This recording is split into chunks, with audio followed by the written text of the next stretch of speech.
I have Ladd McConkey. My strategy was wait. I took Justin Herbert. I feel like that's going to be a great stack for those touchdowns for McConkey and Herbert. Yeah, no, I agree.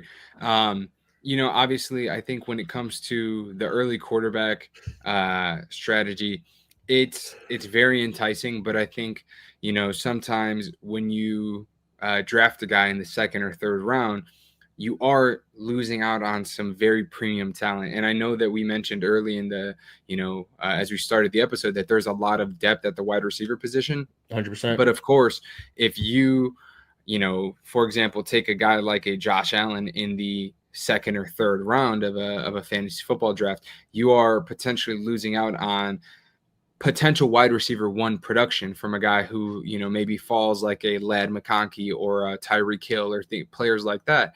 And, I think, yes, you're going to get an immense amount of production from those type of guys. I'm not discrediting that at all, but I just think that sometimes, like you said, getting a quarterback that can maybe potentially give you a stack, right? For example, in my case, I drafted George Kittle in the third round, right?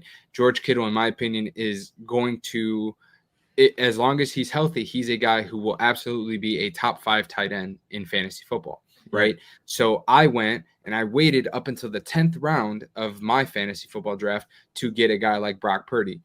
The 49ers have the weakest schedule in the entire NFL this season.